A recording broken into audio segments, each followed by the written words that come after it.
Hey guys, today's video is a little bit different. We're going to be looking at videos that house flippers have done. See what, if I would do the same thing or would I do it differently? And don't forget to stay to the end because I will tell you how I decide when I'm working on a property if I'm flipping it or if I'm going to keep it and rent it. All right, let's jump into this. All right, I'm starting off with one of the worst house flips that I ever did. It is a really good deal. I think I bought it for $75,000. At least it seemed like a good deal at the time. In retrospect, it was a horrible deal. But part of that was my fault and not just the house's fault. Hundreds. It's usually both. I mentioned it looked kind of like a barn or a shed, and it did. You know, one reason it's so cheap is because you walk in and it had structure. The structure, that's what I was going to say, is just brutal. A giant waterfall inside of it, a giant water feature that had sunk the floors. That's Really weight. done some damage to the property. The trusses just weren't built well. The floors weren't built well. You know, a lot of people say they just don't build houses like they used to. And what they really mean is that houses built a long time ago often were built like crap. Sometimes they're built better. This house, all the walls, I start to think of, is the overall structure even salvageable? A lot of times those houses were not built well at all. A lot of these houses survived that were built well, but many did not. Just because they weren't built well, they're built cheap, and there were no building codes or anybody to really check up on them. So this was kind of one of those houses. I hired a project manager before her who used to be a contractor we worked with, had management experience in the corporate world. A lot of concrete Seemed work. like he'd be fantastic. Colorado, right? Lots of snow. And he was the opposite of fantastic. He barely worked. He did not tell the truth to me. He started jobs, did not finish them. It was just a nightmare. Manage the projects, make sure everything was done right. And he just could not do it. And in this particular property, what he did was he basically tore it down without tearing it down. This is what I'm talking about. They should have just torn the house down. It should have been a complete rebuild. Once the budget got so high, you're not gonna be able to recapture that because you're gonna have to sell it as a super old house. So I think the play here would have been probably a tear down rebuild.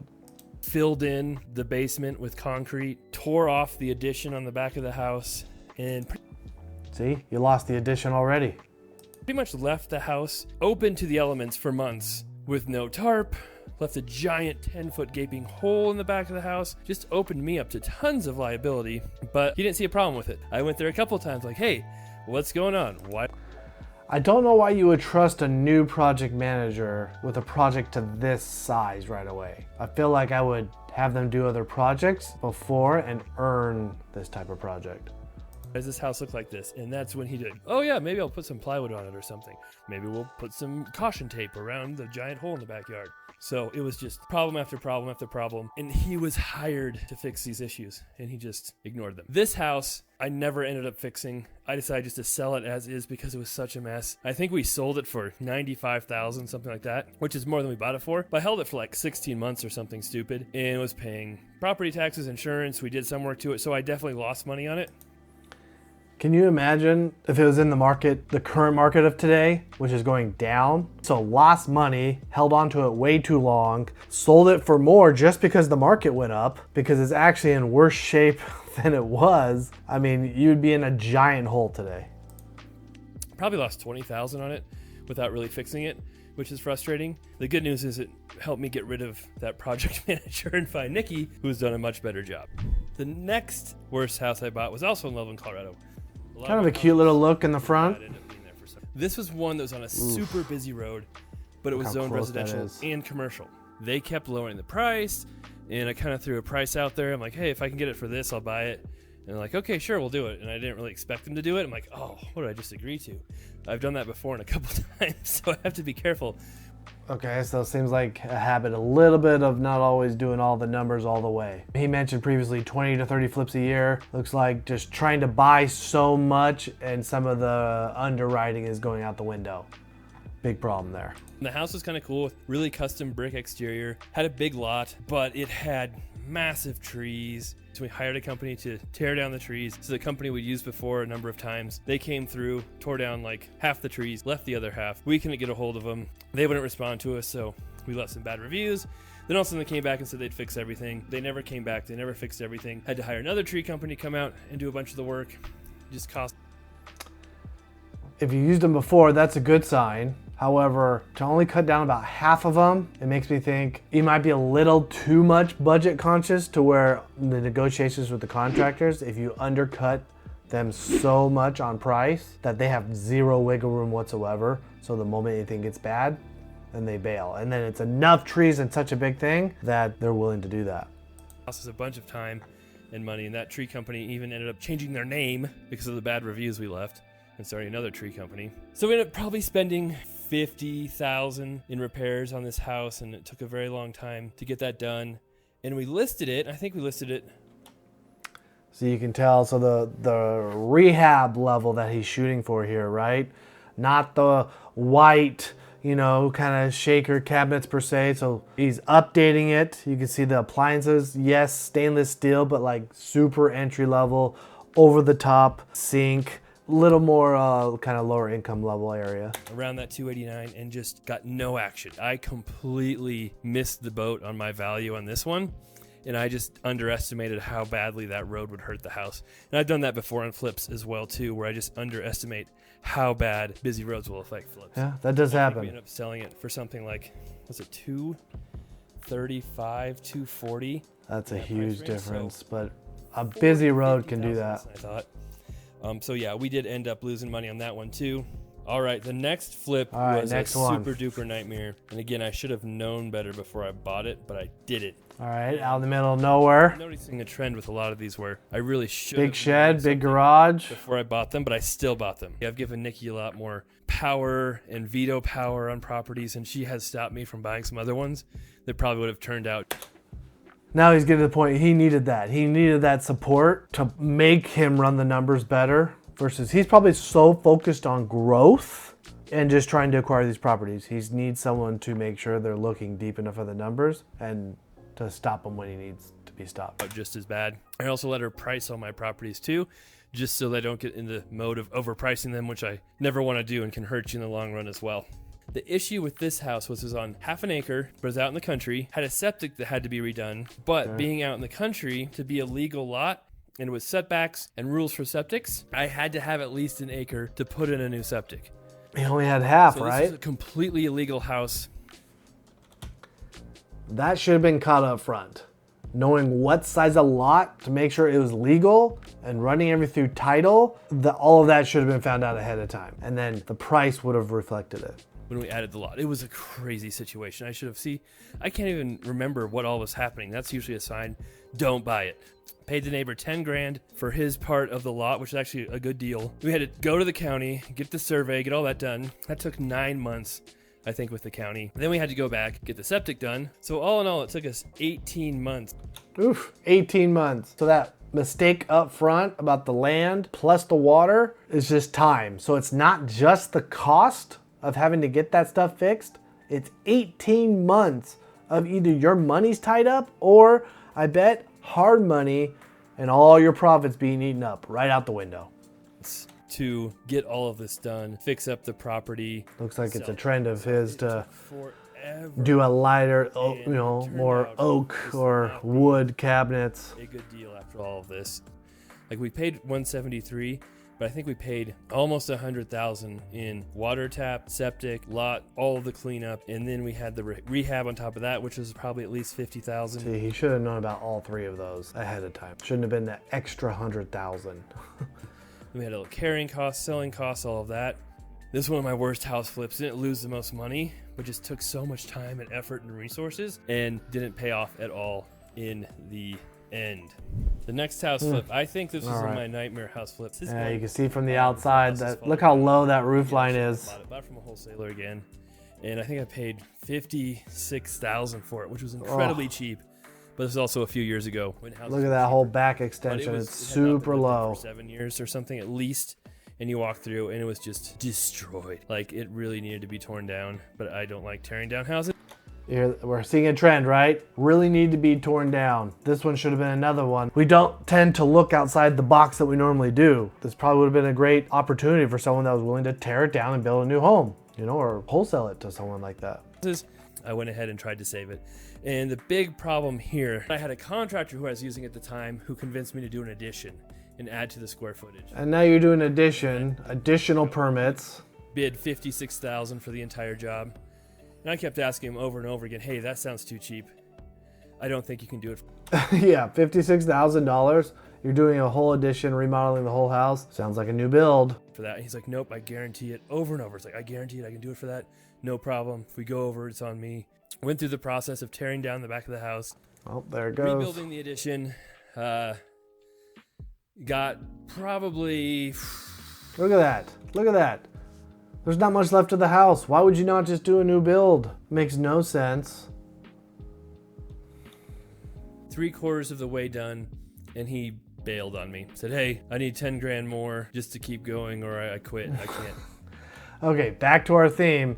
I think he beats up his contractors pretty heavily on price. Guaranteed, guaranteed. The guy just wants the job, and he got his money probably along the way. I'm over my budget. And I reminded him of his guarantee and all that talk. And he said, yeah, no, I'm sorry, I can't do it. He left. We had to hire another contractor to finish it. I think we got closer to that $80,000-$90,000 rehab than $56,000. There's your sign. End up spending almost so. double. We bought it for $56,000. Clearly your 56 is way less than it was supposed to be. Another 20, probably 30,000 over the other costs. But See, still wood type cabinets, right? Super entry level again.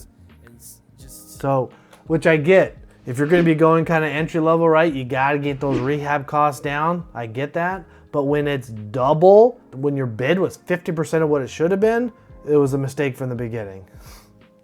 So many hassles with a contractor and dealing with that and having to fire them. That's what you're going to get. That's just never fun. And it was just one of my worst flips for sure. The next nightmare. Oh, this one looks a lot nicer though. But that it's, I know that. Yeah, look at it there and be like, wow, really good in the future. An open concept there, right? If you were to tear that down, have a lot better open concept. The question is just going to be, right now, the kitchen amount of cabinets, right, and stuff, swing around to the front there at that half wall. So if you take that down, is there enough room for it to have enough cabinets still? So that's kind of important. Future. And so I think, oh, I can make this one work because I know they're going to bring me more deals and it won't be that bad. Okay. And it ends up being that bad. Cabinets aren't horrible. So, this is a newer house that did not need that much work. So I needs thought a new it would be countertop. a simple, easy flip. And what ended up happening was we went through it, added new hardwood. We thought we made it really nice, but we the finished picture. Add new hardwood, but still tons of old woodwork. didn't like go all out. We didn't tear out. You didn't even. I mean, you could have painted a little bit to give it a little more pop. And they didn't do that either. So we thought, hey, we don't need to do that. We can paint, do flooring, appliances. We'll be good. Put it on the market for not $399. That'd be really bad. $499. And so $500,000, and look how dated that looks. The whole bathroom looks dated. You can see the flooring, the counters. He didn't change anything. And it didn't sell. We kept lowering the price. We kept trying different things. It would not sell. And dated. Look even at the everything. Feedback on it was like, hey, nice it, house. it feels like you're basically selling it in the same condition you bought it. Great house, you know, it's just out of our price range, or the yard's too small. That's what kept coming back, is the yard was too small. Okay, painted the deck. We didn't think it was that small, but it turned out to be a really big deal to those people who were looking to buy it. So in the end, this thing sold for $438. Ooh. Thought 500, sold for 430 something, and he bought it for just under $4. Now, didn't put a ton of money into it, but besides flooring, right? Didn't really do anything. Flooring and a little bit of paint. Really, really bad. We spent at least $30,000 on the rehab, probably 30, at least $35,000, $40,000 on other costs. Our break even was about $460. That was a big loss. That was like an ouch. Yeah, see those cabinets. See, so what you could have done if you wanted to open concept here is you could have torn that out and just put an island. So the sink and those cabinets could have fit in an island, and it really would have modernized it and updated it. But if you're gonna do that, I mean, you can't go so entry level like he's doing. So seems like his kind of niche is to go super entry level, but now you're ticking up to the 500,000, right? You heard him talk about the lot size, right? Your buyer's a different buyer. And to forget moment. So thank you guys for making me do this video and remembering this one in particular this horrible property. We try to do as good as we can. And we don't get overly concerned, overly bothered when something goes wrong, because that happens all the time. And if you did that, you'd be out of this business very quickly. All right, that's enough of this guy.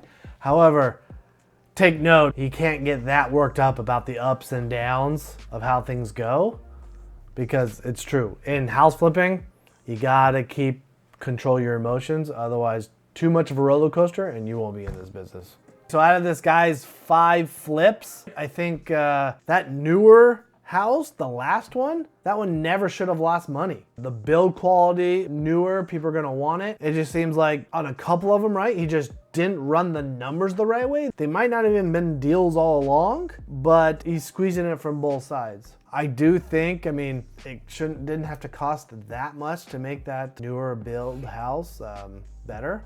But the other ones, right, that he messed up on, they were all like major rehab houses, or 2 of them at least, right? Probably should have been torn down and redone. I think that might have been a little outside of his arena. Those he probably shouldn't have taken from the beginning. He just had to make sure, yeah, the other 2 to 3 just ran the numbers correctly. And all of this sounds like he said a few times more recently, in the last recent years, the market's been going up. So even with the increasing market, he still lost money. So I think he's smart to, hey, dial it back and get back to, hey, checking those numbers, get the right people's in place.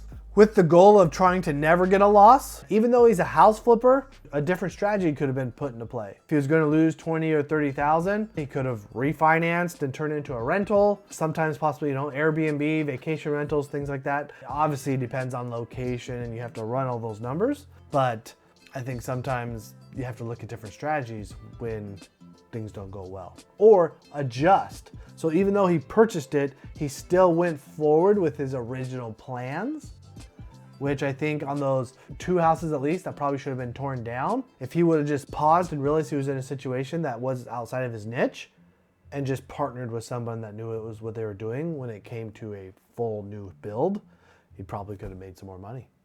So how do you decide if you're flipping this, keeping it, rental or whatever? Are you needing to add more rentals to your portfolio to add in some tax benefit with depreciation, or are you needing some more money right now? That's typically the main thing I'm looking at. Do I need to get more income, generate income, then flip it? If you're gonna add, you want more wealth, you don't need the income at the moment, turn it into a rental, increase that cash flow every month and generate that wealth long term. That is how I decide what I'm gonna do with the property. All right, guys, hope you guys like my reactions. If you like this, leave a comment down below. Let me know so we can do more of them. So until next time, a new video comes out every Thursday. Stay tuned.